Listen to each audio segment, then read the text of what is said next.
have things changed for Gardaí like in the last number of years with mobile phones being recorded, stuff like that? Is it been a big sea change, or is it pretty much as it was? Well, I mean, you have to assume basically you're being recorded 24/7. Like when you're out, once you leave the station, a lot of the younger guards will sort of say they just assume they're being recorded all the time, you know. Right. And the reality is as well, even from a crime investigation point of view, there's CCTV everywhere, you know. So that, I mean, has it changed things? Yeah, it probably has, but like there's other factors as well. They've just changed the behaviour in terms of use of force, really, which is Well, what I'm getting at there is because I think, well, first of all, I suppose any young person probably leaves their house and thinks, well, I'm going to be recorded today at some stage. Reason I'm asking is one of my weird hobbies, which I'm going to confess to here now, is I read comments below like bad arrest videos from like the US and from all around the place, because I like the kind of hubris of jiu-jitsu guys who've got their purple belt by pulling guard and winning a few tournaments. I always love that. It's like, oh, well, if I was there, I would have just... I like that, you know. So I'm always going, no, you wouldn't. But, but like, it's obviously the landscape has changed in as much as like everything's on view, everything's visible. There's good and bad to that. Obviously, there's positives and negatives to that. But like, from the perspective of like, use of force, which is what we're getting at here, is like there's restrictions. But first of all, there's restrictions on what you guys can talk about here today, because you're here as AGS BJJ Club as opposed to anything else. But like there is legal requirements there's restrictions upon what like there's always been restrictions, and like in some respects mobile phones and anything like that, any sort of accountability, you get a lot of scenes that now you're almost just like, no, I did what I said I did, and now you can see the video. Yeah. Like, there's an awful lot of that, and like body cams are coming out now. So, like, again, there's at least 50% of those incidents where it's like, look, exactly what I said. So it's like it's not just on the. There's a backup to it as well. Yeah. Like, I left Templemore 17 years ago and came to city centre station. So there's always been CCTV. Yeah. Now it's just a little bit closer. It's right. more high def. Yeah. And like you said earlier, there's any number of videos of me floating around at various incidents all over the place. I suppose it's just because it's me, like that's so like for someone who's like for a jiu-jitsu coach, if you're getting recorded, it's great because you know we get to go out and we get to publicise ourselves and stuff like that, whereas there's a lack of anonymity for other jobs, particularly public facing jobs, where you're going, well, I didn't, you know. I mean, like, provided you act within the scope of what you're trained to do, okay, and what you're doing is necessary, it's reasonable, it's proportional, and you know you're acting within the law, there's really no problem. Like as you say, we can't speak for the organisation as such. We're just members of the organisation. We're here as the sports club, but there's use of force policies and there's approved techniques, and the Garda College that has a director of training, and obviously we've talked before about the videos that came out of the training in the Garda College, and some of them not that well received.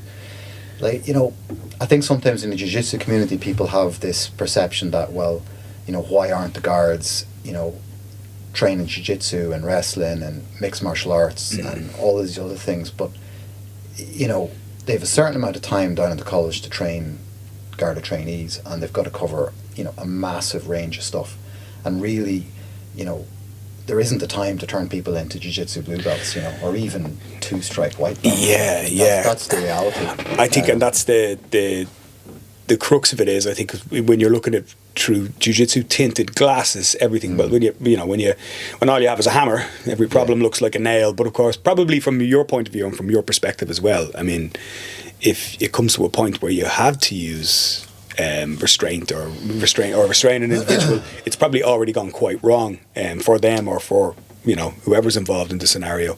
So like, it's not I would say probably, I don't know, I wouldn't tie it down to percentage, but I'd imagine that the vast majority of arrests go off quite well. And like 90% of arrests, you're dealing with people, especially kind of around, say, shoplifting and things like that, you're dealing with people who are entirely compliant. Yeah. You know, arrest is almost an occupational hazard. Okay, for people right, like this. It's like, they have a job to do, we have a job to do. They're like, they'll tell you if they have any kind of needles or anything on them. Like, the compliance, and there is a collegiality to arresting somebody who's been through the system a load of times. It kind of falls apart when it's somebody it's their first time they've been arrested, and all of a sudden they're like, I've got to run, I've got to fight. Like, you've been watching too much Scarface. Like, calm down.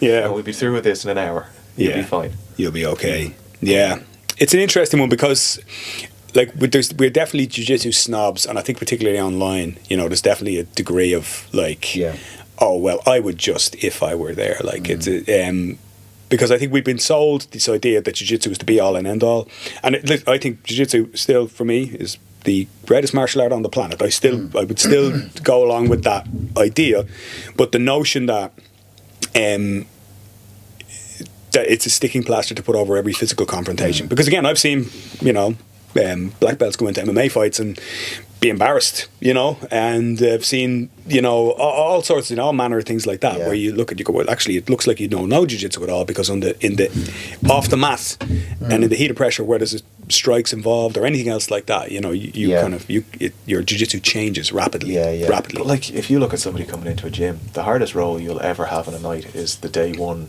kind of spazzy white belt. Like, I'll roll with black belt all day and I won't get injured. And you roll with a guy who's like, I don't know what to do, I'm just going to roll this way, maybe break my own neck, maybe get free. Like, that's the hardest one. And that's, chances are, if you're looking at a police officer online doing some sort of arrest, that's the level. Like, it's going to be messy, scrappy, and you expect more of the jiu-jitsu community to kind of appreciate that. It's going to look messy.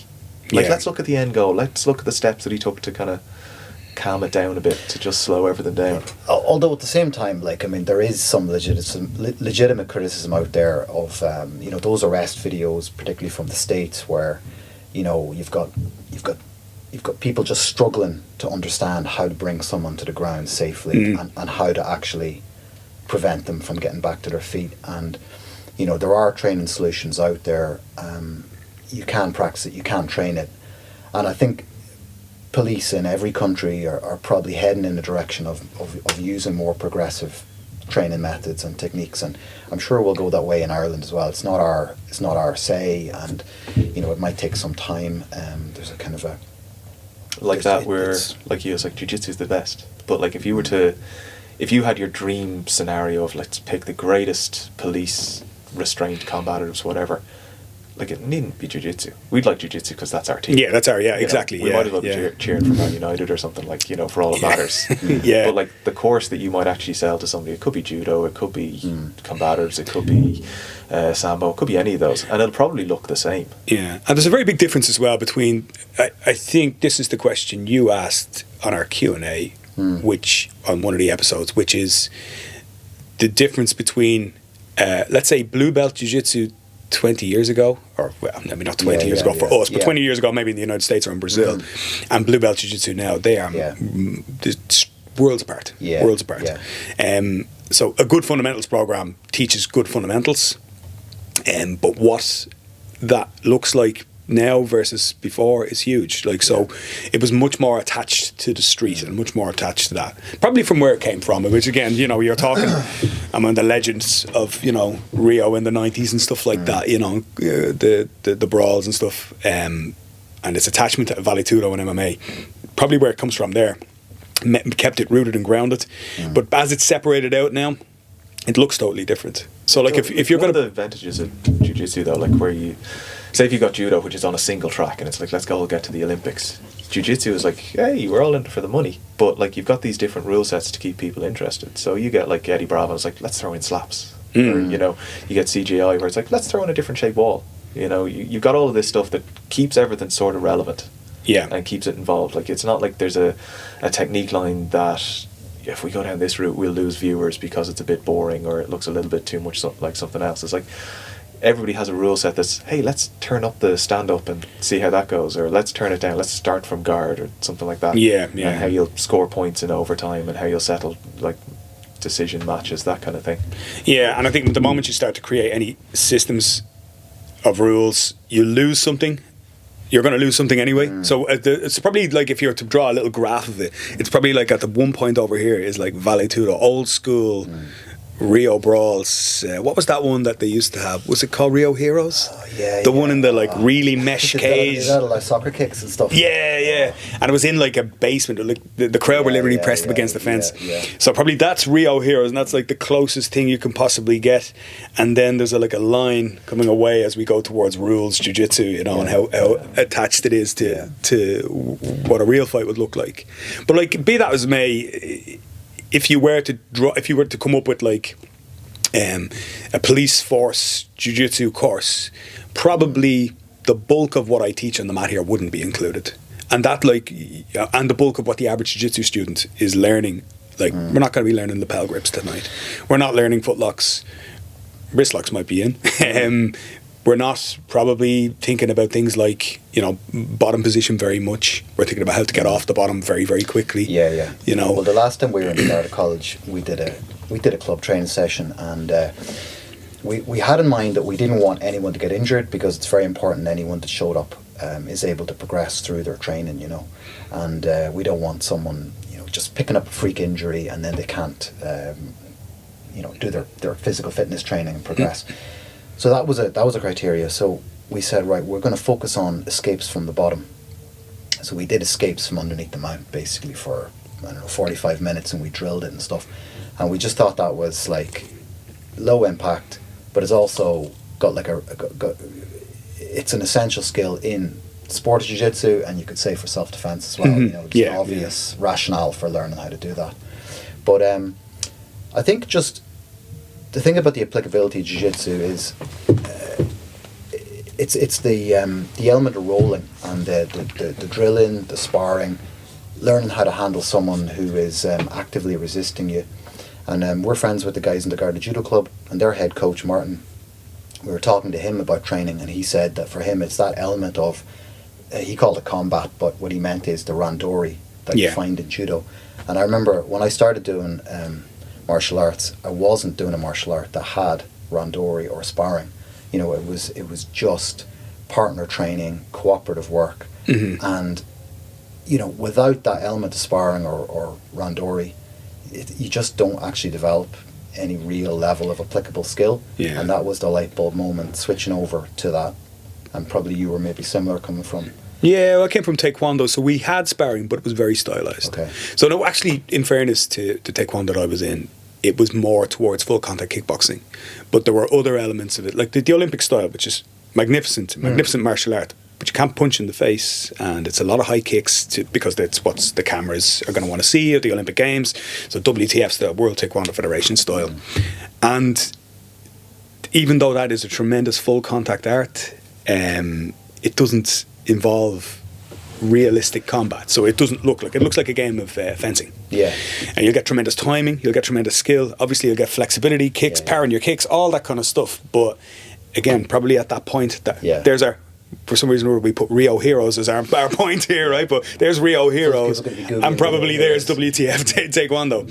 And the danger is that the more you take it out of sparring and the more you remove, say, randori, sparring, rolling, whatever you want to call it, the further and further away you get from that. And like, you were Kempo karate or something like that, was it? Or what was it? I was Kempo.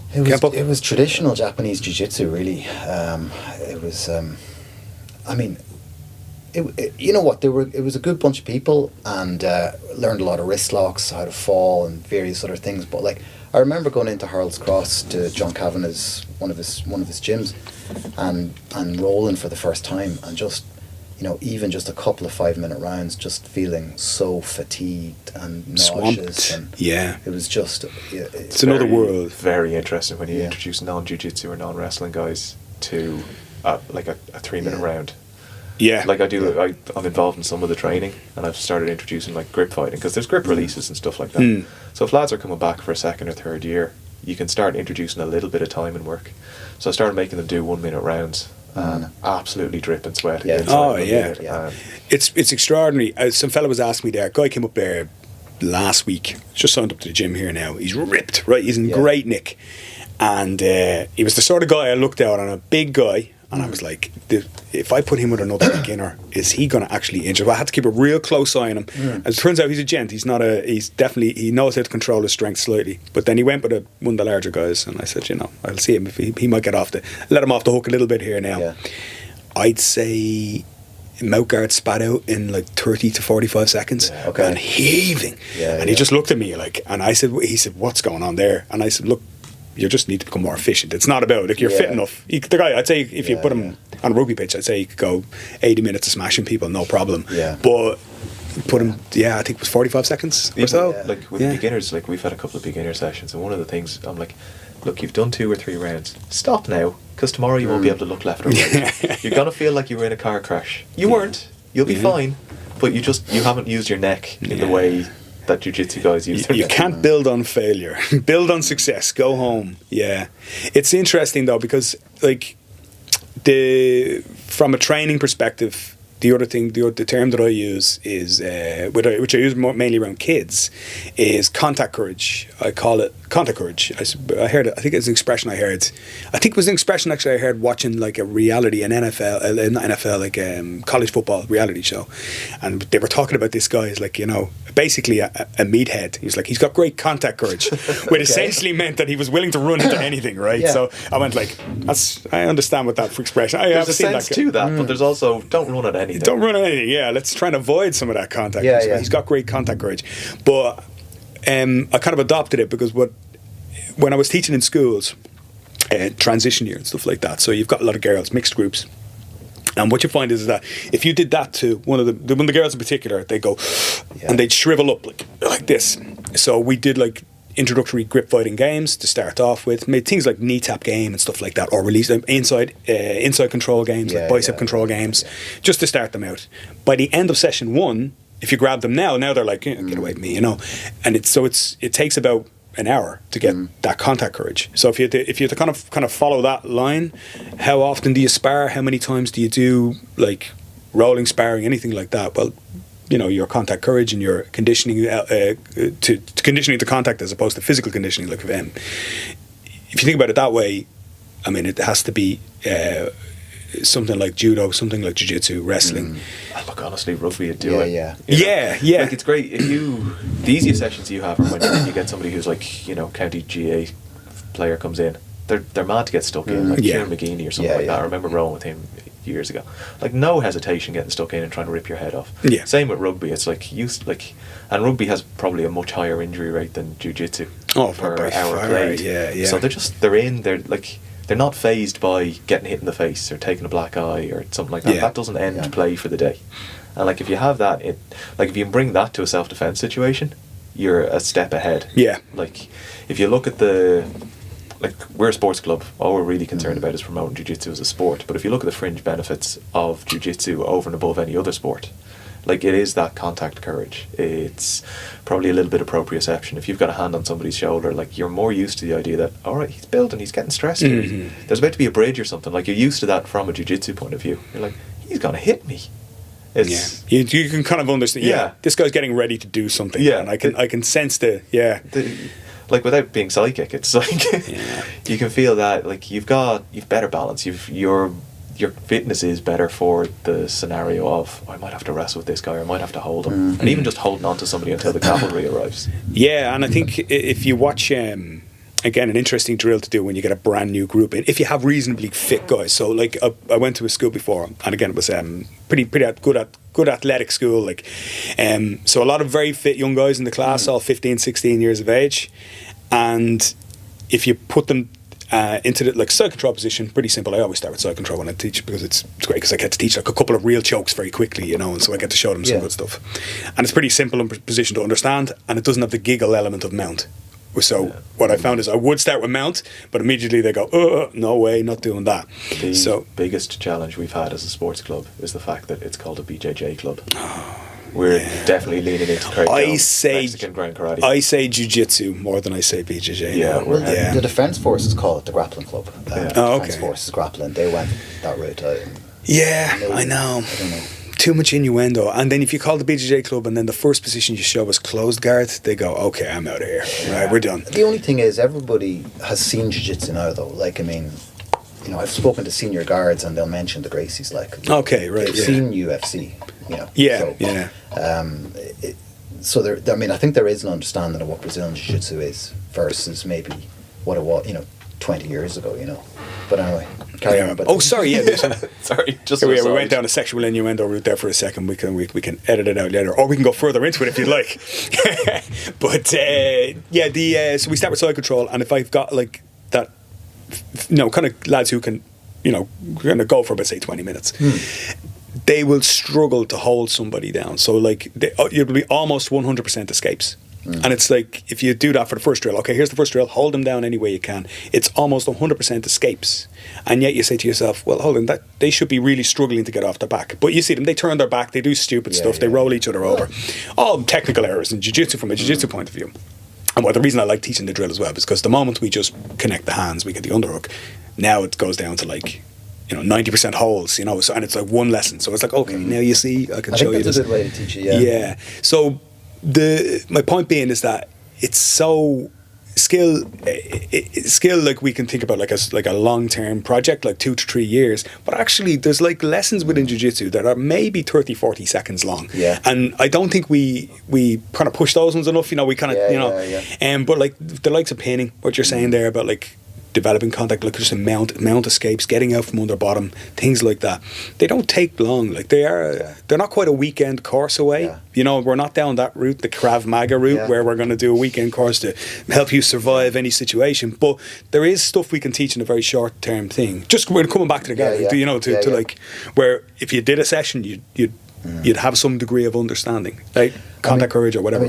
I definitely agree with that, but I think in my mind, I think of it as being more about that resilience and the sort of endurance that you build over several months of training, where you get familiar with being squished on the bottom, that pressure, your ego being suppressed by getting beaten up in the gym. Let's be straight. Like, to me, that's probably the real value of jiu-jitsu. But it takes time, doesn't it?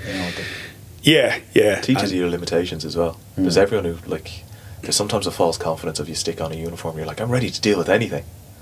It's like, if you've been doing jiu-jitsu for a while, you're like, I'm not ready to deal with anything. He's very big. That guy's that's a large human being in front of me there.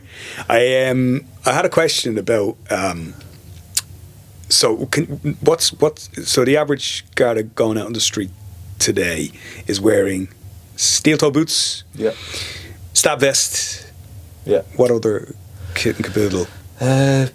You've got a baton, you've got pepper spray, you've got handcuffs, you probably have a very small kind of first aid kit type thing going on. You'll have gloves, wipes, that kind of thing, maybe some pack of plasters. Okay, this is all strapped around your waist or worn on you.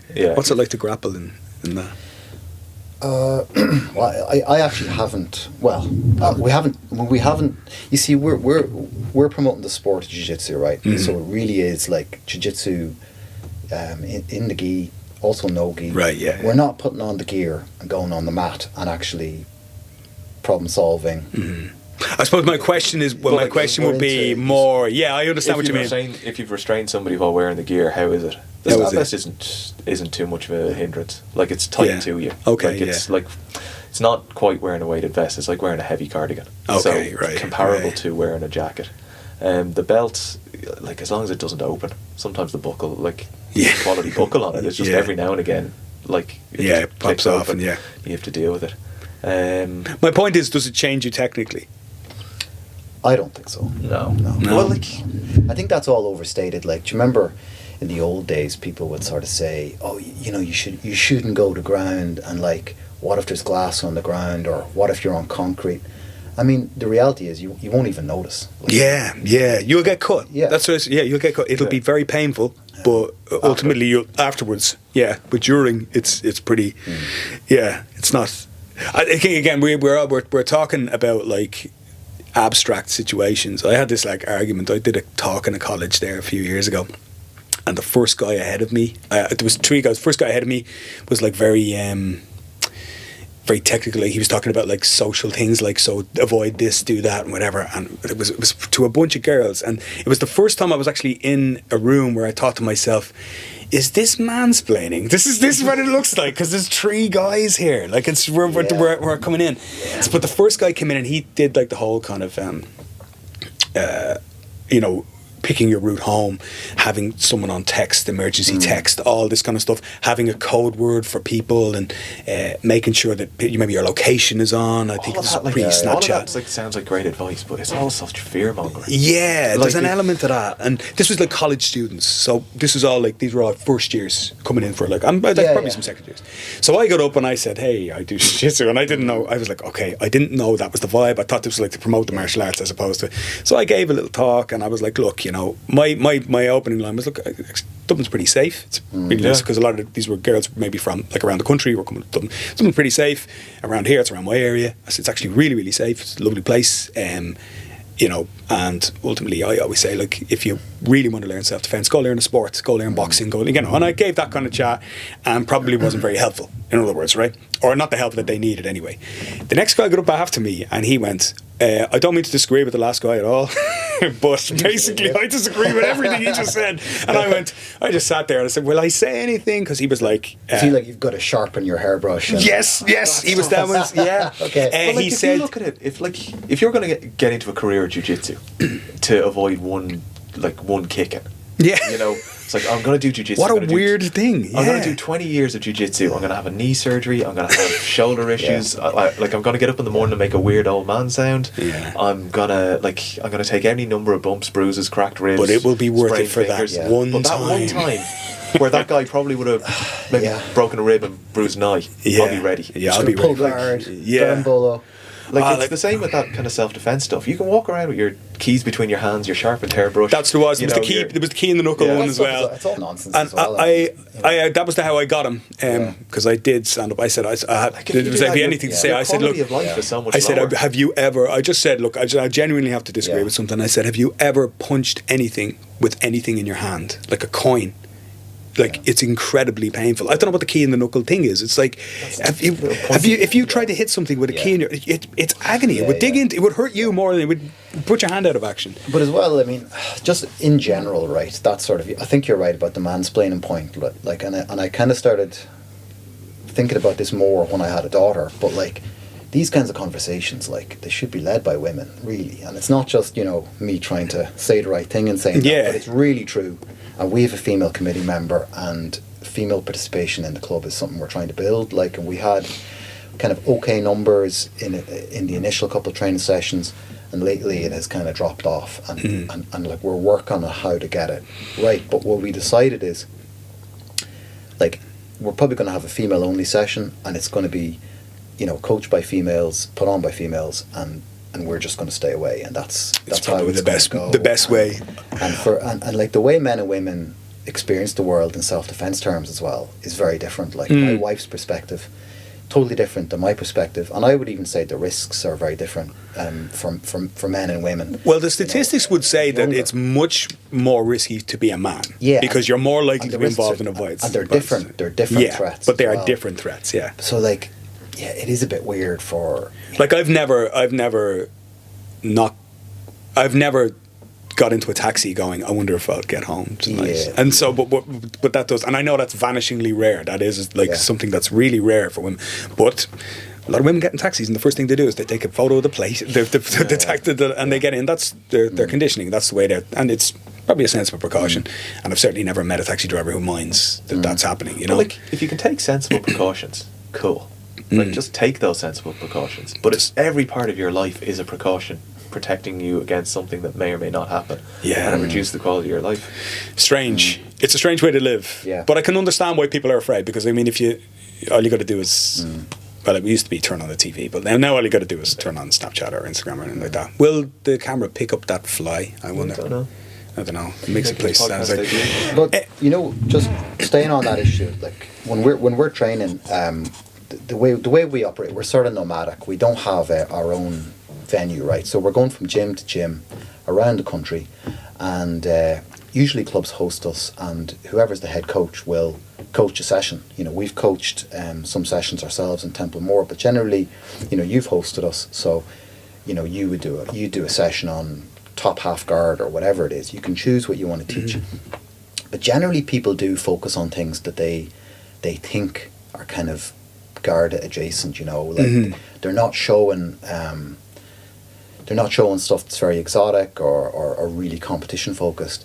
And I do wonder sometimes, like, whether as a club in the future we should get more into areas of jiu-jitsu we haven't covered to date. Do you know what I mean? Because it has been a lot of like top game, a lot of like passing, a lot of takedowns. And we did, I think Tom King did show some bottom stuff, but like, we probably need to be a bit more rounded in our approach. You know? I'll show some bottom stuff next time. Anyway, we went to Miala down in Kilkenny, and they showed like it was in the inverty upside down stuff, and the two of us were looking at it, we just couldn't get our heads around it. Yeah. Like two simple kids in the corner just That was the first session I was like, wow, I actually am the real old man. it's old man jiu-jitsu here now. Yeah, I feel like that. We were only talking about this last night. I was with one of my older black belts. We're both in our 40s. And we were saying, we were talking about injuries. We were actually trying to figure it out. So you guys are kind of my vintage as well. What we were trying to figure out was what's the optimal number of rounds to roll before you hit the point of no improvement. You do too few, no improvement, and you're not getting anything out of it. And then there's the red line of I'm sore all the time and I'm not going to, you know. So he was... do you average out over a week? Yeah, like that's what we were trying to figure it out. I remember what coach, like famous coach was like, you know, you need 15 rounds a week. You know, at a reasonable pace, and anyone like, and I'm always jealous of like instructors and stuff who are getting like a nice gentle pace rounds consistently. Because like traveling around, it's like it's different because people are especially when you walk into a gym with a black belt on, they go okay, you go right, okay. What I do is when I go anywhere, when I go visit, the first round that I do, whether it's first point, first score, I tap. So I go out with like a blue belt and I'll let them submit me, and I make sure everybody sees that he submits me. So I go like, good job, and I get up and I make it loud. I'm like, whoa, you caught me nice there, all right. And I'm always wondering, is that the right method or the wrong method? Now are people going to come out and go, oh man, he's vulnerable, I can't get him. Yeah. But the idea is to go, look, I don't give a shit. I don't care, and we're not going to have a gym war here. I'm fine, thanks very much. I've done those. I did those 15, 20 years ago, and I'm finished with them. So if you catch something, you're going to get it, and I'm not going to fight out. Just talks about, like, you drive the speed limit. You know, if you go to a new gym, if you're like a guest, you come in, you're not trying to go 120 on an 80. You're going 80. And if somebody else is speeding, you stay at the speed limit, you know. That's your, And then if you've been there 3 or 4 times, like we've kind of, like they're guys that we've only met because of this club. We've kind of rolled a couple of times, and now we're like, we go a little faster. Yeah, now we can have a go. Yeah, now we can have a little go. Yeah. But as soon as you're going in, if you're going to an open mat in a new club or something, like you should definitely be prepared to tap more than you would in your home club. Yeah. I see it as well. You know, the other thing is the moment you get out of your own environment, you lose 10% of your cardio, so you're already more tired because for some reason or other you're just trying to adapt to the pace, and you're trying to figure out like what are these guys about. Changes though. You go from your club and you're like, nobody in my club can guillotine me, and then you go into another club and they're like, they're not even trying to guillotine. What's what that are you doing? Yeah. What are you doing? Especially with like, to come back to the other thing about being the old man in the corner. So the leg lock game for me, like it's off in another direction, and I've got guys here, and I'm like, do you know what I'm going to do? I'm going to let you guys study that, and you guys can teach it, because for me to go, I want to understand it and I want to know it, but for me to go and try to do it requires a certain level of flexibility that I don't have anymore, and certainly in and around the knees, a lot of knee resistance that I don't have anymore. I'm not going to be in those positions very commonly. I'm going to try to avoid them actively when I'm in. There's 3 or 4 guys I'll train with like that here. They've got one thing in common. They're all smaller than me. So I will work with them, and they're all very good pace, and they've got good technique. Anybody else who I think will do something surprising, I'm sorry, but I'm not playing legs. I'll just, if you go for them, you're going to tap, or more commonly, I'm going to pass on my knees and I'm going to try and smash you. So we're not going to ever go there, you know. So like I avoid that. I actively. It's the first time in jiu-jitsu probably, like, because I'm a bit older. Maybe it's the first time where I'm actually going. I'm just not playing. Well, I mean, I do a lot of straight foot locks, and we use straight foot locks and knee bars and Georges a lot. But because it's mainly in the gi, you know, you're not getting heel hooked. And when I have gone no gi and someone, you know, gets me anything approaching a heel hook, you know, usually I will just tap, because like that, I feel like I don't have the education to sort of intelligently defend it. But like straight footlocks and knee bars and stuff. Oh yeah, I'm all over them. Fine. Yeah, I'm fine. Yeah, even toe holds in many respects. Like especially when they're not active. Like they're not. Like we'we've got some holder guys here. And Amanda, you know Amanda? Okay. Amanda, she's like the worst toe holds in the world. She's like really, like agonizingly painful in like 0.2 of a second. You know, most guys grab them and you go, okay, I've got a couple of seconds here. She gets you're like, hands on straight away, like you've touched something hot. Yeah. But let's just shift off that for a little second. But let's get on to the club then and the real reason you're here, I guess, without talking pony for the last 45 minutes or 40 minutes, whatever we've done.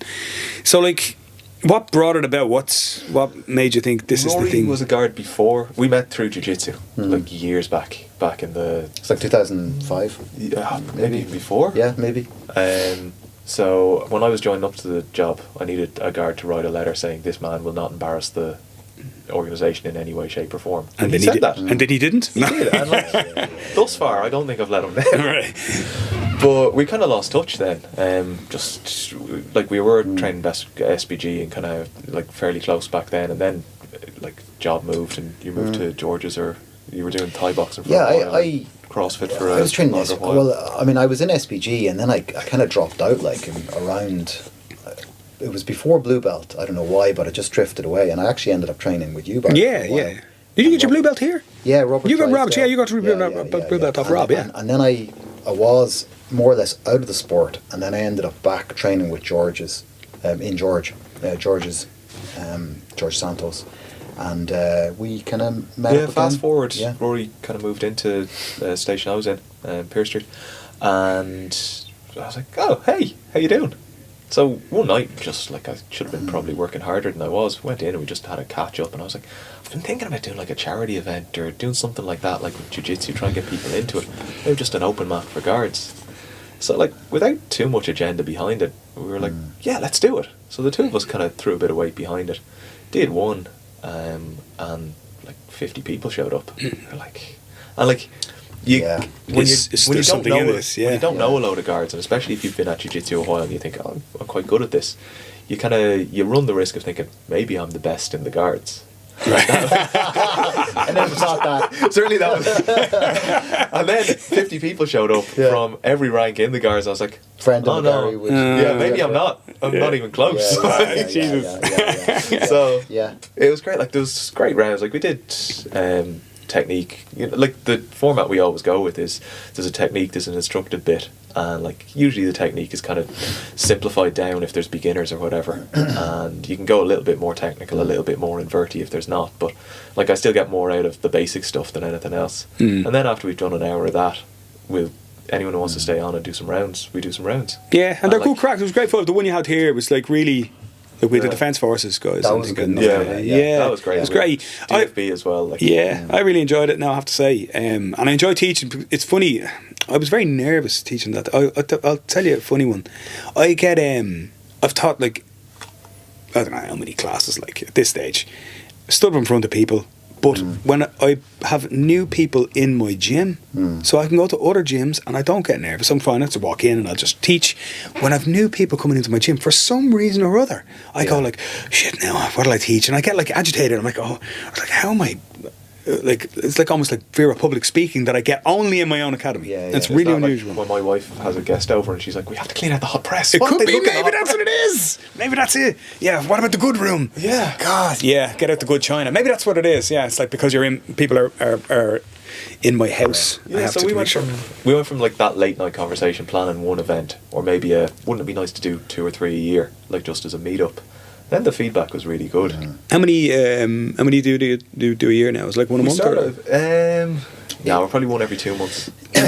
Like we've tried to be all Ireland as well. Right.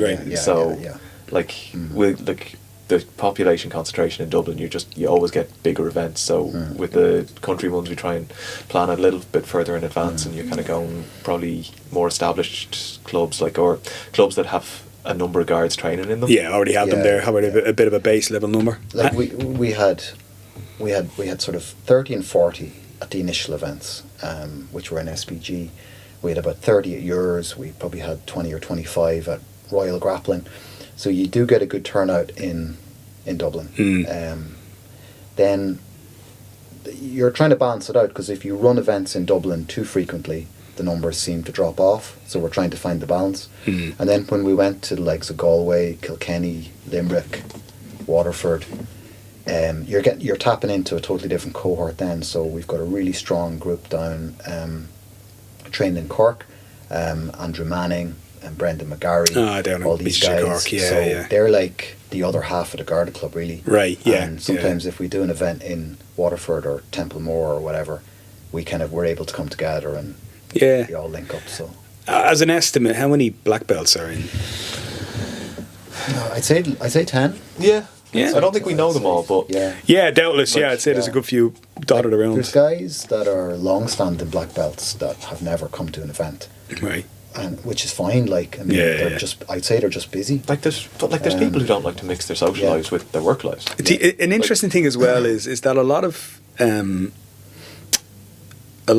people get to black belt. I didn't know this as a thing, right? But Henrique told me this about Brazil. It's basically like, for a lot of people, getting a black belt is like, I've got it now and I'm just going to stop training. So for a lot of people, that's really common in Brazil. And it's very, like, we had the blue belt phenomenon here. The gag is like, oh, you get a blue belt and they go. But apparently it's fairly common. It's like, okay, I got the black belt now. Okay, bye. We're done here. I came as far as I was, as I could. I remember when I was talking to a friend of mine there. He had his sons up here. He and I were taekwondo black belts together, and we trained. We went through the ranks together, from white belt all the way up, and then we got to red belt. And I think at that stage I got my black belt, and then I was on to jiu-jitsu and MMA, and then he got his black belt sometime after that, and I was talking to him. I hadn't seen him in years. I hadn't seen him in maybe sort of 15 years. And I said, did you train after that? He goes, no, I just got my black belt and I went. And I said, oh, really? He goes, yeah. At that stage, I wanted to go from like brown belt. But I was at that stage, I was going, I have to get it. I've come this far. So basically, I went through like a chore of another 2 years of not really enjoying it, like, just to get my black belt. Just to say I did. Like the last season of Game of Thrones. It could be, yes, maybe. So you have to see it out. I got to see it out. I don't particularly like it anymore, but I'm going to do it, I mean, I had that experience though. There was a point where training just felt like a chore. Like it was like, it was like I felt I had to go, and people expected me to be there and stuff, and I think it was around purple belt then. It felt like I was over the hump, and then it was just. I think there is a hump depending on your game. Like you start training and like that, you've got 30-second lessons that you can learn that will change your entire ability to hold somebody down. So if some guy has missed that class, you're like, well, let me show you what I've done. I guess it. Yeah. And every week is an improvement. Like guys have this fascination. Like anytime, like there's a lot of pro jiu-jitsu graffiti and stuff around town. I do not know where it's coming from, but like I guarantee you, it's not like a 30-year black belt. It's good. Yeah, he's there the last 2 years, and that's it. Yeah. But, he's still in his green and salad days. But like you're having this like day-on-day progression, and like it's fairly simple. Like the instructor tells me to do this, coach is like, yeah, do this and it'll improve your game. I do it and it does. But you get to a level where it's like, all right, it's time to figure out your own game. So how about you try that and come back to me in a couple of weeks? You try it and you're like, that didn't work at all. Yeah, I've forgotten jiu-jitsu. In fact, it's made me worse. Yeah. So like you have this kind of ability, your jiu-jitsu ability goes up, and like then it kind of. I've been training long enough as well that like I had games that I know I used to know and play that I've just stopped playing them. Like I used to use half guard all the time, and it's so long ago now. Like I never use half guard anymore. It's mad, isn't it? I just don't. It's crazy. A thing I did for a long time, and then I just stopped. Every now and then somebody will put a video up or something, like most videos are like of something fancy or something crazy, but every now and again somebody will throw something in the group there, in the WhatsApp group or whatever it is, or they'll show me something. What do you think it is? Actually, it's usually now it's my son, my 15-year-old son, right? So he's always like, what do you think of that? And I look and I go, oh God, I learned that, like why don't I do that anymore? That's really good. I don't remember things as well though. God, I mean, but you change out of it, you get really good at something and you're catching everybody. Or it's like, okay, and you're like, all right, I'm going to round out my game. I'm going to try something else. But that's it. And then you do, and you forget the thing you were really good at. That's like the footlock conversation is like, if I just wanted to tap people, I would do what's my highest percentile finish. which is to get to a straight footlock. But like, if you footlock everyone or try to footlock everyone, I mean, it's stupid. Like, you have to try other things to get better at them as well, you know. Well, there's an interesting one on that, because actually one of the things that I regret is not focusing on my strengths when I was a bit more junior. So when I because I was obsessed with I need to be able to do X or Y, right? I need to be able to do this because that's what a fully rounded grappler would do. Rounded grappler would do. And I spoke to a guy. He was like Pan American champion, right, at black belt, right? And he was like, I learned to pass guard when I was a brown belt. I went, what? And he goes, yeah, I couldn't pass guard until I was a brown belt. I just sat the guard all the time. And he said it was so bad that during my purple belt years, I would sweep a guy, and then I would get into a scramble to let him back to his feet so that I could pull guard again. So I was like, oh no, you escaped. Because I didn't want to play top. He said, I don't want to get stuck there. He said, I would engineer a scramble so that he would stand up again so I could pull guard again. And then after a while I went, no, maybe I need to learn how to pass the guy's guard, you know, maybe I need to learn how to do that. But and again, I was talking, like, going through like skill level development, stuff like that, things for people, and trying to understand how you best like develop your game and game plan.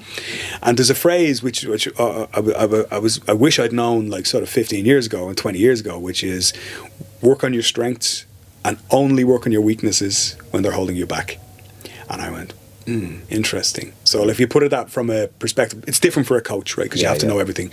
But if you put that from the perspective of, say, a footballer, no one is turning around to like Virgil van Dijk and saying, okay, you need to get better at like taking 25-yard shots from outside the box, you know, or anything else like that. Or they're not like talking to Mo Salah about his goalkeeping. So like, you know, if you put it on that perspective, your job is this. It's a very specific job. Now, given that that's a positional game, it's as opposed to like a total game, which we play. But Danaher had another one, and I don't listen to John Danaher because you'll give it a good 7 minutes, but then there's another 3 hours. But he was saying, talking about guillotines. Should I have a good guillotine on my left and a good guillotine on my right? He said, no, you should have a good guillotine on your best hand, and then several methods of getting them to that hand, as opposed to two ways, which is another way of saying the same thing, I suppose. Yeah, I do feel that way about this idea of being ambidextrous. Like, I mean, you know, it's like, oh, we'll do a certain number of reps on one side, then you've got to do the other side. I mean, if you can't do it really well on your good side, you know. Yeah, I don't do that at all. But what I do is, when I teach people, is like, we're playing half guard in particular. It's the one side that, you know, you would say, because it's so closed. It's a closed position. If you're not going to learn De La Hiva on left and right, right? So you're going to have a side you send them and a side you don't, and it's quite open, so you can usually engineer a situation where you can get both sides, or get back to your favourite side, excuse me. And that's a more important skill than learning the left foot into the De La Hiva hook, right? So if you play predominantly right-footed, a more important skill is to figure out ways to bring him to your right foot. Learning to write with your left hand is not going to be as useful or as a productive use of your time. But like, getting back to this idea of, you know, playing to your strengths, like, I think what I meant was, you know, everyone knows these guys that their thing is baseball bat choke, and they've got a baseball bat choke system. From this is what they do, or it's like the guys that just do the straight footlock, and I just think it's boring if every round that's all you do. That's your pathway. I'm just getting into my straight footlock. You know, like, to me, if jiu-jitsu, it's a recreational activity. I want to be able to enjoy and spend time in all the positions, you know, and attempt a variety of submissions. You know what I mean? Yeah. Now, I'm not a competitor. It's different. I mean. Yeah, you're not that single-minded. Score points, get on top. But I don't know how many competitors enjoy every day. Like, I get to train maybe twice a week, and I enjoy training twice a week. Like, both of those sessions, I enjoy going to, and I enjoy having done it. If you're a competitor, if that's your job, if you're training 6 days a week and you have to fit in strength and conditioning, your mobility stuff on top of it, I don't know. At least some of those. I think, well, we had a guy over here, we've had him over a number of times, and he was talking about, I would say, what's it like? One of the kids asked him one day, it's like, what's it like being a professional? And he goes, I get to Thursday and I wake up and I look at my gi and I go, oh, every Thursday. Well, he said, and there's still 3 days training to go. I don't know. I think George enjoys the training. I think he loves being on the mat, even if he's doing X amount of sessions. I think what he finds hard is the business stuff, like, or not hard, but I think he finds that That's the pits. Yeah, that's the pits. That is the worst part of any career is when you take what you really loved and what got you into it, and now you're just suddenly middle management. Like if you really like woodworking, and you were like, I'm going to go be carpenter, become like a cabinet maker, do all of that. Cool, yeah, I've been really successful. I've got 3 guys working for me. I'll go do payroll, will I? Yeah. Like, it sucks. It's the same with jiu-jitsu. Like it's like that's the point I'm at here now, where I'm still day to day. I still want to coach everybody, but I can't. If I coached all the classes here, we would have 5 students on the mat, and we would never have. You know what I mean? We wouldn't be growing. So there was a point there about a year and a half ago where I went, right, okay, my job now is to organise the programs, make sure everybody else, and that way we can do way more with kids. We do so much with kids now. We got 4 age categories now, and they're ram jammed. I have a theory about kids. It's because I took the time and went, right, let's give it to somebody else to do, and they'll do it better than I will. Just on the subject of kids coaching, right? My kids, they did jiu-jitsu for a while, and they stopped because if they play GAA or soccer, rugby, and they do all of these, the match fixtures fall usually on a Saturday, and they always clash with GAA games. And then weekdays, usually the time in the kids' classes are. Who are they aimed at? They're basically they don't suit working lives. So I had the kids stopped training because like on Saturday morning, they're going to go and play GAA. Yeah, to be honest. that's it. That's the way it works. It's football or soccer or GAA. There's one kids class I'm aware of that trains on a Sunday in Dublin, and that's it. That doesn't clash. So I don't know. I kind of feel like there is a gap for late afternoon or Sunday kids classes. Well, ours are 5:00 on weekdays, so we try to do 5 p.m, which catches people. Some people are like, oh god, it's too quick out of the work and stuff like that, but like actually we have more people coming to those, and it suits more people. So some places seem to do it at like 4:00. I'm like, who can get to that? Well, do you know, in this is not probably never going to happen, so I can say it out loud. What I wanted to do was to get a bus. I said, I'm going to get a bus, and I'm going to have a dude go around and pick the kids up directly after school and have an after school program, because they do it in the States. That's in the US. That's what happens. Well, it's not a crazy idea. Like, or even if you did a kids summer camp, you could have the bus leave any location in it, like Clontarf. Pick the kids up in the bus. The bus drives to a gym, and the camp is on the gym. It doesn't have to be in the locality where they live. Like. Yeah, and that's the thing. That's common. It's common in the US. Like it's quite common. Yeah, you pick directly after school, that kind of thing. Yeah.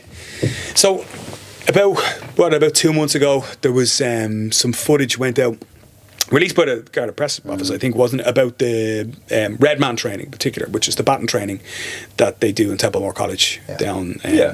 And the internet got a hold of it. Because it was put up on the internet. Because it was on the internet. Tom DeBlas. And Tom DeBlas in particular, who's never seen a viral video he didn't like. He's kind of copied it and retweeted and made his comments about it. It's training. That's the first thing I suppose we have to say. But like, what's the would that be was it a realistic depiction of what it looks like, or sped up? Like, I mean, the intent of the video was clearly, here are some new Garda trainees being put through their paces, and then somebody condensed a couple of weeks worth of footage and training into a minute and a half, threw it up, and you had a whole load of guys who were involved in MMA decide that they'd throw their 2 cents in without understanding both topics, completely. They understand MMA, but they don't understand kind of the training that was going on. So like, that training is provided by a company called ASP. And they sell the batons, they sell the handcuffs, they sell the whole kind of training package. The advantage of that, when you're buying it, for those who are, say, your jiu-jitsu guys who are like, just do jiu-jitsu. You have a company there who have risk assessed it, who have training documents, who have all of the paperwork, everything kind of filled out, everything, it's all insured all the way up, and like, there's a guarantee behind it that comes with it. You sell the full package. It's not just the bit you see in the front, it's everything, all of the training, everything. Right. So you can outsource it a bit. Yeah. But it's also one aspect of training. So like, I'm not here to try and sell you on any other part of it, but you've got that bit of training there. It'd be like if somebody came in and looked at your isolation stage of, all right, we're going to work a little bit of back control here, or we're going to look a little bit of just grip fighting in the guard, and that's it. And only threw up some haphazard grip fighting. Where people were isolation. making mistakes. Yeah. Yeah. Threw that up online and then went, like, this is what we do at Kyuzo. And you'd be like, well, we do a bit more. Yeah. But you had a very limited view there. So, like, it starts off, to talk you through the training a bit, there's the strikes are isolated. The baton, again, like, I suppose if you had, like, an Eskrima background or something, you'd look at it and go, you could do so much more with the baton. But it's simple. It's a strike that way, it's a strike that way, reload, you know. That's the height of it. Keep it simple. And then it's pressure testing. You start off just striking impact pads, and then you move on to trying to put a little bit of pressure on people with that big red man suit. The red man suit, the efficacy of that is probably directly proportional to how well the person in the red man suit responds. Okay, you provide a target. If an impact is good, you reward the target with stepping back or moving back. Okay, yeah. And go from there. Like, when I joined the Guards, by the way, it was before red man training came in, and we didn't have the asp baton at all. We had the old wooden baton, and the way we trained was pretty much facing each other, and you would step forward and you would place the baton, you know, on the thigh, and then you would step back. So this is a big progression into like more, I mean, what we would call more realistic base. I would think so. Yeah. And, I mean, we did some like sort of traditional jiu-jitsu style takedowns with the baton as well, I think. Or maybe there were wrist controls or something.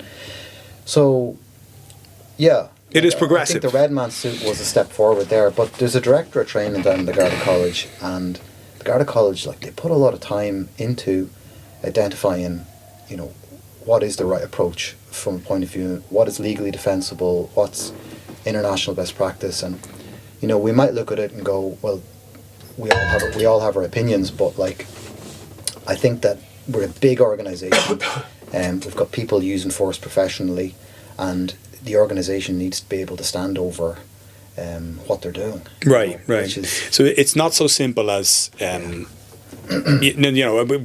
talking about following something from the moment of training, so the moment of inception that you guys videoed there, right through to the moment that it might show up in court. Yeah. And it might be argued in court. So it's not so simple as, well, I'll just use my Muay Thai, or I'll just use my anything else. It has to be... Say you somehow manage to train everyone to a blue belt standard. You can't just let them loose in the world with your own game plan or what you might do. Like all of these systems that kind of come in, they have a, you know, how contact is made, how restraint is initiated, how restraint is carried through, all the way through to a... And backed up by data. Yeah. Backed up by... research, presumably. Yeah, and like how it is played out in courts in other jurisdictions, injury rates, that kind of thing, how it affects.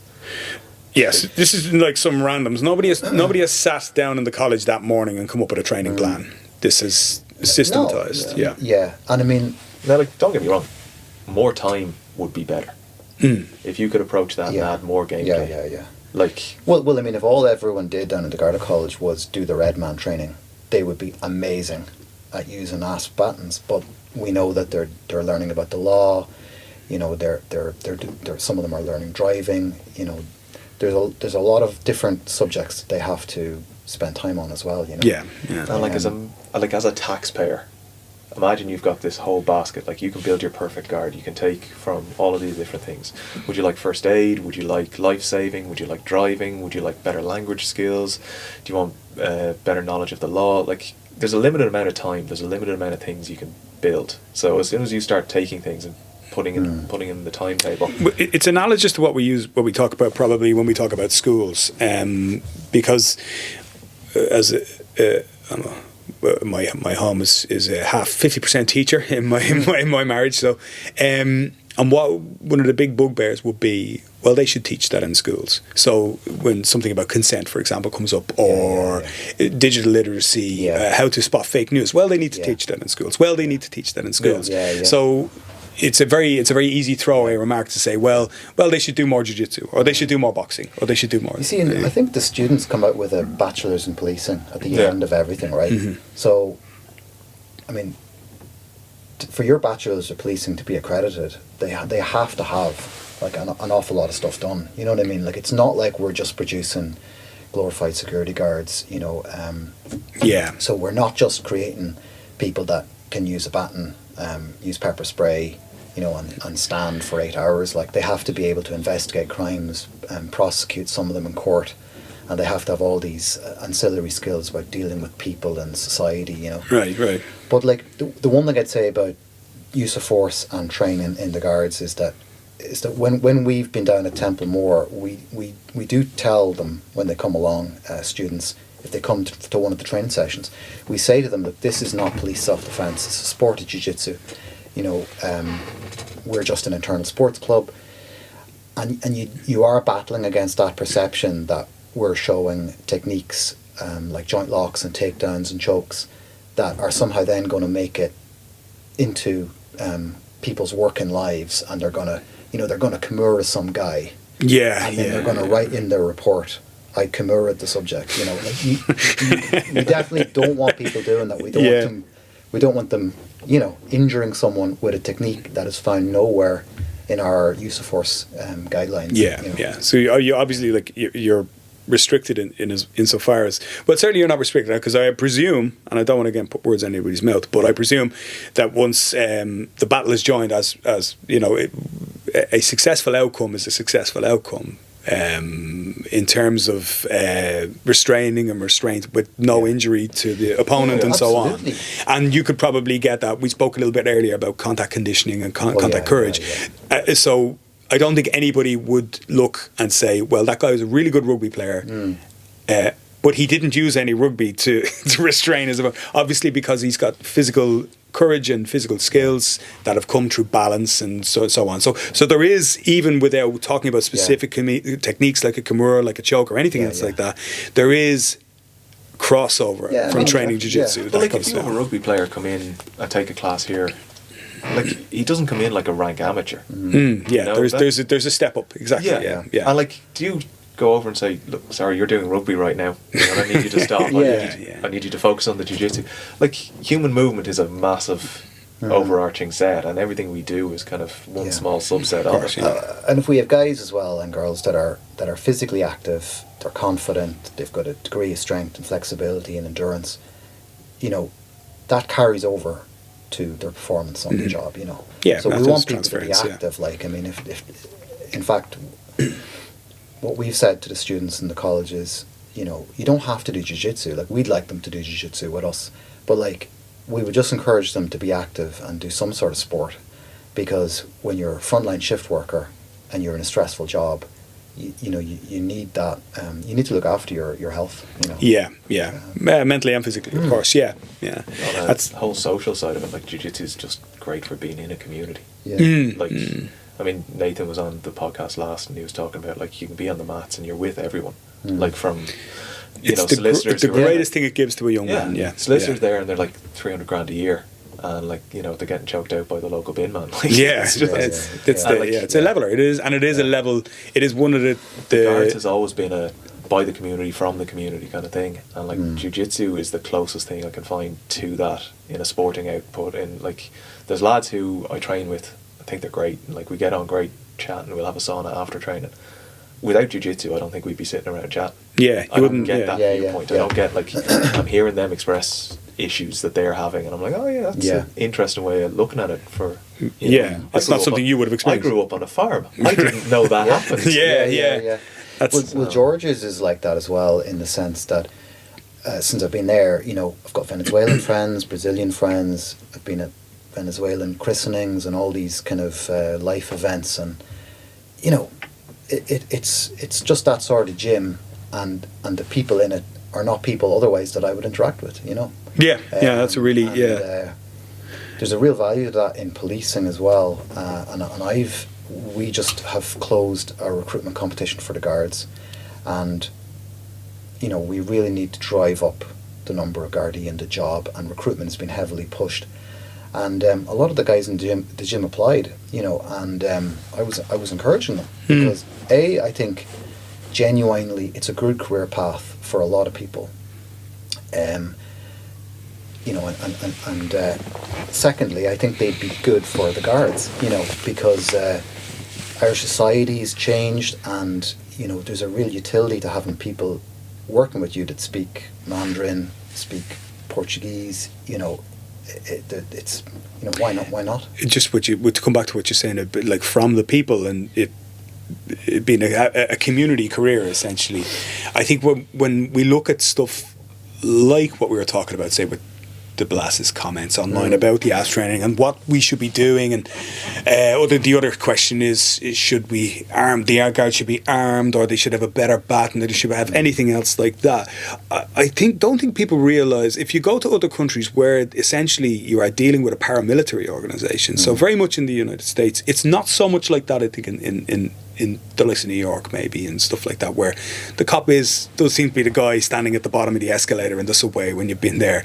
But if you go certain countries, in France for example, like the gendarmerie there, it's a very different approach. It's a guy with a pistol and a baton, and he looks like a soldier. Yeah, not to be approached. Yeah, not to be approached. And people say, well, nobody will fuck with them. And some of those European services, like, they don't investigate crimes, and they certainly don't prosecute them. And they don't do community policing. Yeah, like, they are more like armed guards. It's a paramilitary. And then they'll have an investigative. And do you really want that from your police service? Yeah, well, even if you take batons, right? I mean, an ASP, the syllabus says where you can hit, and I mean, if you want to take an ASP and you start hitting people in the head, it's going to be more effective in the sense that it's going to drop them. But obviously, we don't want to be injuring the public, Yeah. And I mean, so that's. And I think that's what people don't really understand. And I think one of you said it to me. I think it might have been you said to me the last time when we had the training session here, which is that you meet people on the worst day of their life. Was that you? Yeah. So one day I might have a bad day, right? So and it might be the worst day I've ever had, and I might actually lose control of my senses. And on that day, I don't want the man standing in front of me to be that. Paramilitary guy who's going to beat me around the head or pull out a firearm. I don't want that to be the case. And I'm very glad that we have an unarmed police force, for example. And I don't think people realise that, they should do this and they should do that. It's like, yes, these are all things they should do, but there is an underpinning philosophy behind it where there are the occasions when there's the necessity of physical force, but that's the last resort. Well, I mean, the classic thing is, I was in a taxi last week, and the taxi driver, he said that the usual thing you hear where he's like, he didn't know I was a guard, and he started talking about young lads, and it'd be great if the guards could just give the young lads a dig, a good hiding, the old days. Yeah, and he was like, "What do you think?" And I was like, "Well, I've got 2 sons. I don't want the guards hitting my sons, really. Like, I mean, okay, maybe sometimes they would deserve it or whatever. There might come a time, but like, do we really want to go back to that? I'm not sure we do. Yeah, I've been. I don't think people have thought. I've been that kid, I suppose I'd say, where possibly there were occasions where maybe a slap might have been warranted or anything like that, but it never did happen. And any of the interactions I had with Gardaí when I was younger, then again, nothing serious, nothing. I don't want to put myself out as a juvenile offender or anything like that. It wasn't like that, but it was always around kind of like, well, what do you think you're doing, idiot, basically. And it was a conversation and a chat, and then the net result being that it was like, well, okay, I guess I better not do that again. Whereas what you do see, again, more in other countries, more than here, is like that kind of idea that it's a guy in a very military looking uniform who walks up with his armour plating on, with his firearm, in his holster, ready to be deployed if he wants it. And I don't think that's. I think that's what people might say they want, but I think in terms of actual safety, I think you can only see it by the States. And I think you can look at what policing's become over there, which is essentially a military organisation operating against its citizens in many, many cases. And that's not a route certainly I'd like to see here. And it's not. And I think that's all. It's all we can say. Well, it's not really the same thing, but it's in the spectrum of things where it's why don't they give him a good hiding? Why don't they do this? That's that's the role is protection, right? Yeah. And that's Well, in the public space, people want to go outside and feel safe, and the Gardaí definitely have a role to play there. But I think people think that improving public spaces and making people feel safer is just about changing the way Gardaí do things. But there's other agencies. The public space is kind of everyone's responsibility, and what exactly is going on, with antisocial behaviour and littering and things like that. Those are not Garda matters. But I think if we could address some of these things in a way that's not related to policing, then maybe public spaces will become more livable. Yeah. And I think that's. Again, like I suppose what we see online and what we were talking about, like in particular, like videos, viral videos and stuff like that. And we were talking earlier about like, arrests and stuff like that, arrests gone wrong and so on. Like these are the extreme end. These are the sharp end of the stick. What's happening before that to get to a situation where this incident occurred is a societal level. It's not, like you say, not really a Garda problem. Like that's the business end. It's the net result. Can we go back to the ASP thing for a second? The Red Man thing, because I have been that soldier, not in the Red Man suit, but I did a training course years ago. Do you recall the Dog Brothers? Do you remember that stuff? Yeah. So I think I wanted to have a go at that. So I had I've had a couple of goes. I've done a bit of that. Yeah. So I think it would have been around the same time. It would have been there was a couple of guys, the Screamer guys around here. Yeah. I wrote a blog about one of my experiences before. That's a real niche martial art. I mean, I was actually, a friend of mine coached the Screamer, 2 styles of it, and I trained with him for a couple of years. But that is one seriously niche martial art. And because it's sticks and knives, if you advertise it, he talks about having people show up who are just, They were saying in Brazil, para-raio de doido. You probably hear that phrase. It's lightning rod for the crazy. That's what jiu-jitsu is. I think if you say, do you want to come and learn how to hit somebody with a stick? And I'd imagine like 10 times worse than any MMA class probably you ever have. Yeah, I've had a couple of strange experiences. But I did a course. It was for a weekend. And at the time, I think I might have started jiu-jitsu. I don't know if I had. So this is early to mid 2000s. And like that, it was stick and the guy with the Red Man suit on, and I was like, you just got to stop him. And that was it. So there was some mats placed around, some judo mats on the ground, and it was like, what are you going to do? And I have to say, it was like fighting the Terminator. So the guy coming forward, and it was the most under pressure I had been at that stage. Like I've been in lots of taekwondo contests and kickboxing contests, but I'd never actually felt somebody marching towards me. I said, well, I've got a weapon in my hand. I'm going to be able to put this guy down pretty easy. But the suit is pretty durable, right? It does, It does offer a great deal of protection. But it was like fighting the Terminator. And so when I watched that video of the trainees there in the college, I went, oh no, I think I looked a lot worse than that when I was doing my one as a skilled martial artist at the time. As much as hitting, like those videos I'm looking at, it's about your range management. Like you could have a really successful Red Man session where you just keep a solid 2 meters between you and the Red Man. You never throw a blow, but like it's the verbal kind of communication, and it's keeping that range and keeping yourself safe. But that doesn't make for great TV. Yeah, and it's not going to make a viral video. No. Yeah, it's delivering a strike, and like if the Red Man gives good feedback, if it was a good strike, and like the Red Man thinks it would have been effective to stop him, or at the very least give him pause for thought. Again, re-establishing that range and stuff like that. But all people want to see is the Dog Brothers. Yeah, get in. The crazy stuff. I loved that though. I was obsessed with that for a while. I was like, I'm going to definitely go and do one of those sessions, and I was like investigating where they were doing meets in Europe and stuff. There is an Irish guy that's associated with them now. Is there? In Dublin, yeah. And, okay. I might look him up. There was an Eskrima club in Dublin that I was in that used to do minimal armour sparring with sticks from time to time. But like it's very dicey. Like you think that jiu-jitsu is an injury risk. Even if you're wearing like cricket gloves and you've got a fencing mask on, if you're stick sparring with a wooden stick, I mean, there's just massive risk. Like people were getting concussed. I remember I did the foam stick one. That's the plastic rod inside the foam covering. Which is a much better way to go. Yeah, but the foam, the cover itself is like canvas. So even if you get struck with that, it was ripping your skin. It was like really rough, not even kimono material. Like it was really rough material. So even though it was like, oh. Okay, respect. I'm not gonna get hit by that again. Yeah, I had a strange one. All right, I put up. We had an old forum. This is in full detail on my old blog. I'll repost. I'll send it on to you. I did it. I put up a post on this old forum. It was on we were called KO Martial Arts at the time. Oh yeah. And there was loads of that was a great name. Yeah. So we were lurking. We had loads of lurkers, in the background of the forum who never posted, but were definitely members, And I was like, put up some one day about like, has anybody seen this dog? But does anybody know if it's anything going on? Just a couple of people pointed me to some Eskrima clubs. Was it a guy called Dave? Or there's Dave Joyce in Galway still. No, I remember him from boards.ie. Muay Thai guy. Muay Thai guy, yeah. yeah. And there's a couple of people in Dublin, but they're very. It's such a small community. And they probably don't want to make it too big. Yeah. It's more of an interest as opposed to anything.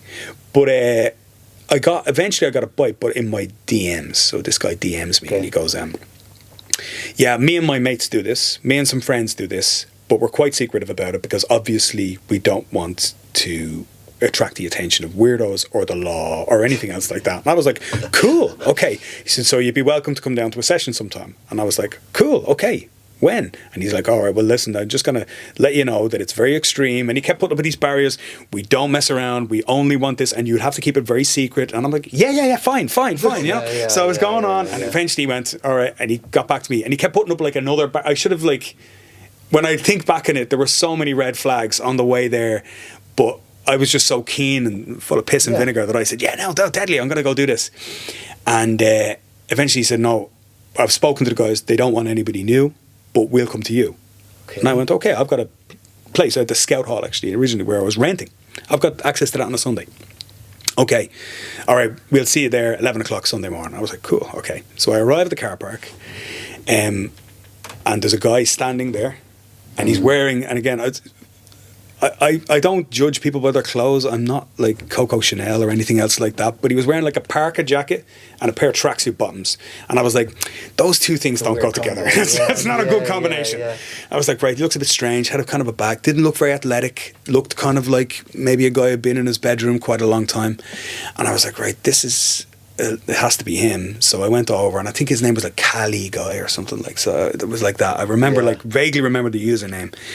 So we kind of shook hands, and he was like, I don't know where the other guys are now. Maybe they're not coming. And I suddenly knew, I don't think there are any other guys. So we went in. I'm like, oh no, what have I done? Yeah. So he again, like he kind of togs out a little bit. We put down some mats. And he said, you don't have a stick? I said, no, of course not. So he takes out a stick, and it's brand new. Like, it's like, I can smell the varnish on it, like practically. And his looks a little bit older, looks a bit more battered. And then he takes out and he says, do you want to wear protective gear? And I said, yeah, well, so I had my Muay Thai kind of style shin pads, so I had them. And he took out his shin pads. Now, do you remember the white ones that you used to get from the martial arts, the Blitz ones? They're great. They're like socks. Yeah, they were, you pull them on like socks. A real thick pair of socks. Now, the first time you wore them, they went yellow because you got a bit of sweat on them. They were manky. These were brand spanking new. Again, you could smell the shop off them. And I was going, this guy is obviously not the man that he said he was. And he's like, right, do you want to go then? Okay, what are the rules? I'm like, what are the rules? And he goes, well, let's not go eye gouges. I was like, right. And like, no groin shots. I'm like, okay, fine. So we're kind of limbered up a little bit, and then I'm like, right, I don't know, I don't want to hurt this guy. But then of course he goes, okay, let's go, right? And he holds up a stick, and I'm going, well, the fucker's got a stick. So I just charged him. I kind of double legged him. I think I like poked him with the stick a few times, and then I got to mount, and he like panic tapped. He was like, stop. He started roaring at me, and I'm going, okay, this is obviously not Cali, man. This is like something else. And then he just sat there for ages, and just in total stony silence. And I was going, what have I done here? Like, I've made a huge mistake. But bear in mind, I was a married man at this stage. I think I had one kid already. This was not like a child. This is not like a young me, like an 18-year-old. And I was like, oh, what have I done? I've like basically just beaten up this nerd. And I've got documentary evidence like of us arranging to beat each other. This is weird. So we just sat there, and I said, right, I'll just go to the bathroom. I stood in the bathroom for ages, like, let's give him time to rally. And when I came back up, he was back on his feet, and I was like, oh, thank God. And he was like, yeah, that was pretty good, but you made a number of mistakes. And I went, did I? Yeah, thanks him back. And then, so he gave me a private lesson. I spent another 45 minutes with him. It took me ages to get out of there. And he was like, So like when you come in, I mean, I'm a bit tired of today, and I haven't eaten well, and I was like, oh, okay, there's the excuses. And he basically brought me through like makey-uppy stick martial arts for 45 minutes, and I went, okay, I'm never asking for Dog Brothers meetups again. This is the sort of person that it fucking attracts. It was so strange, a really weird experience. But against that, I'd still kind of like to do it. I still would, genuinely. Have you seen them? They still do their big meets. What were they called again? They were called Animal Days or Dog Days. Animal Days was Jeff Thompson. They were called like dog packs or something like that. Guys in fencing masks with staffs and. For a while, it overlapped with CrossFit somehow. Really? Yeah, I think there was CrossFit guys getting into it. Like it just early days of CrossFit when it was just the one website and CrossFit.com, and like you'd see a video or like this was the flavor of the month training. I almost swear it overlapped there. I think I remember something like that. Yeah, like Tony Blauer, I think overlapped. He got. Oh yeah. So was he the firearms guy? Was that him? He was the spear. I think he might have trained a few UK constabularies. Right. Okay. So you. I did a spear intro course. So what did spear stand for? It's a spear. It doesn't stand for. I thought it was an acronym. I don't think they not cover that in the course. I know. I thought it would be like our course was. We went and did it. It was put on by a state agency, so I won't slander it too much, but not the guards. We went along and went down. It was all put on. There were like other like foreign state agencies brought over to an intro to spear. Like this was kind of the tip of the spear in terms of the sales pitch. And like the whole idea behind it isn't necessarily a bad idea. If somebody lunges at you, what are you going to do? Your hands are probably going to go up in some regard there. So let's base a couple of your self-defense strategies on this flinch having your hands here. Yeah. So if you try and choke me, if you try and roundhouse, if you try and get me in a headlock or something like that, as soon as my hands go there, I create this, and then they spend ages kind of fleshing that out and turning it into a kind of a this is keeping somebody back, giving you a bit of space, and you can go for any additional tool. Yeah, Jeff Thompson's one was the fence. That's what he called it. That was like the open hands and that was supplicant hands, but like to my mind, that was like you could cover that in a day. Yeah, a little bit of intro, a little bit of drilling. Let's move on, and then. But that wouldn't make Tony Blauer any money. No, that kept going. And then there was a day where they put on like their full, not quite Redman stuff. Imagine like those Blitz shin pads and a Redman suit had a child. Oh, right. Like a full body suit, but really light, that you couldn't really hit all that hard, but looked kind of cool. So there was like a day that was almost a sales pitch for getting this, and then there was no real technical anything to it. It was just create this frame, and we messed around with it for ages. But see, that's like what we were talking about before. Then the last day we got a drunken phone call from Tony Blauer. All right, okay. Hi, I'm Tony here. I'm just counting my money. Hope you're enjoying the spear. We're like, all of your checks cleared. So you get this phone call. 3 or 4 in the day, and so 3 or 4 in the day, and like the course is coming to an end, and they're like, and now. Mr. Blauer. A video call from Tony Blauer. Mr. Blauer. So Tony's there with a mug of whiskey. Clearly drunk. Oh, Jesus. It was brilliant. Because you're in the presence of greatness. Yeah. You're in the digital presence of greatness. It just seemed like a long con kind of thing. Yeah. I think a lot of those systems, I think around, I was, the guy actually, that Redman course was really good. He was an air marshal. Do you remember air marshals? Are they still a thing? I mean, they are a thing. Yeah, for sure. Okay. And I mean, you can see the need for air marshals. If you're in the States, for example, or on Ryanair flights to Lanzarote, you might need them. I mean, you can see how it makes sense. So what he said was, so this was post 9/11, obviously. So this is like early 2000s, and I think I'm going to say probably 2004. So a good few years after it, but still in that kind of paranoid stage. And if you remember around that time, there were guys selling office parachutes. There were guys, so it was, but he was, he kind of said, this is like a license to print money. And the amount of, basically, he was really good. I really, really did, it was a genuinely good course. Like, I know we're talking about bullshit trend, but it was genuinely good. It was really eye-opening for a few things. It was a very pressure-tested environment. It was that kind of stuff. And he was basically calling out a lot of bullshit as well. And he goes, basically, he's like, this is a license to print money. The amount of times the government agencies are basically writing blank checks to avoid terrorism and terror. He said, and the amount of bullshit out there is absolutely insane. And all it is people just taking things that they already knew putting them in some sort of vague system casing, probably Yeah. like that thing you're talking about, and then saying, okay, well, the contract is this much, and the weekend certification is Yeah. this much.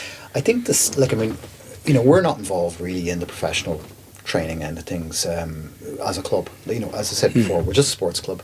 But I do think that there are organisations, particularly in the States, that are selling a product to police organisations and the military that's based on jiu-jitsu. So you've got, you know, ISR Matrix, you've got Gracie. Safe Rap, Safe Rap or Gracie Tactics. In the UK, you've got Tactical Jiu-Jitsu, which is a really good one. And I do think the quality of the product has improved.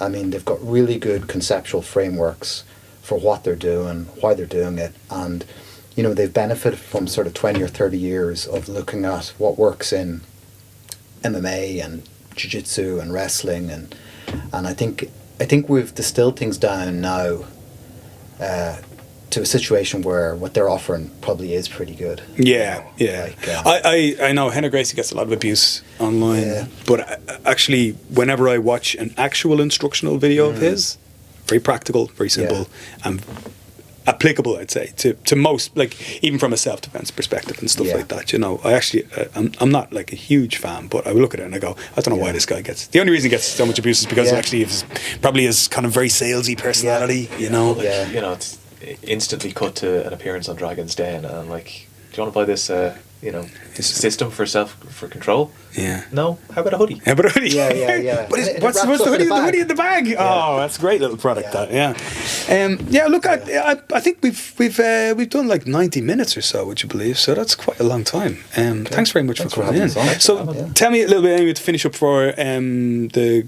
Garda Jiu-Jitsu Club. You're here with me May 8th. Yeah. May 8th. You've got other ones Yeah, before that? so we're in Jungle Brazilian Jiu-Jitsu next week. Yeah, Is it next 16th Wednesday? or 16th. It'll be on our So, page. so Garda 8 TJ days. Club. We probably won't have this episode out in time for that, so this Okay, will probably that's all right. Yeah. But so then we'll be the one after Yeah. that. Then What are May. you going to do? Well, I don't know. I never think about.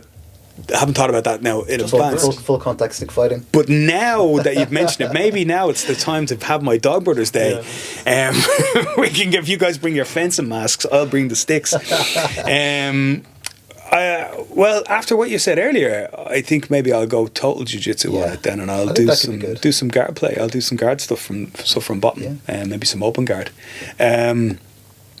Depending on the room, because I think the last time it was a really experienced room. We had a good turnout at your event last time, and I was going to say earlier when we were talking about that was one of those situations when we looked around the room, and there was like guys there clearly been training for ages. Yeah. I was like, we don't know this guy, and he's some random purple or brown belt who just never came along before. And there's still a lot of that out there in the guards, like. Because actually, I went a bit hard. I had plans, so I did that clamp thing. I think that clamp series that I teach now. So I did that, and I really like that.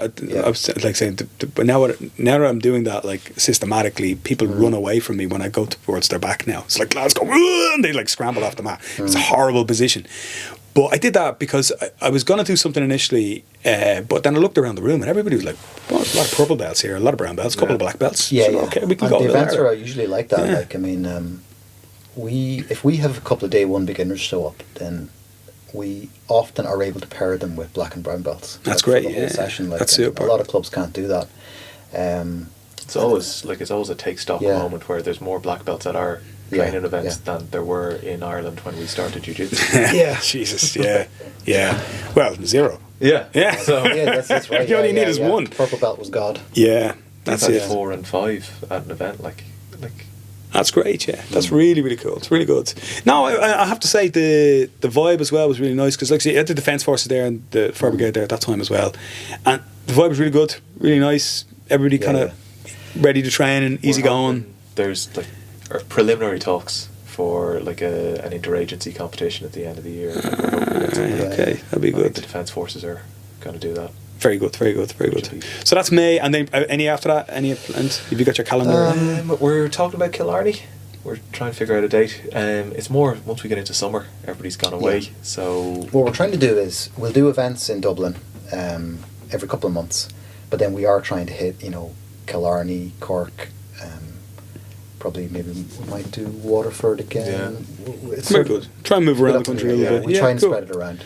Okay, well, listen, if anybody's watching and you're interested in training jiu-jitsu, if you're already a grappler, or if you're not, if you've never done anything before, AGS BJJ on Garda BJJ Club. at Garda BJJ Club on Instagram. Anything else? Any other way of contacting or There's an email address, but just get arrested around D2. Instagram's Yeah. probably the best. and you meet Shane, it'll be fine. You know, something we should have said is that if you're in the BJJ community and you don't have a career and you don't know what you're going to do with your life, Yeah. I think there's worse careers you could consider. And I seriously say that with a straight face. I think a lot of people are sort of drifting around the place in jiu-jitsu.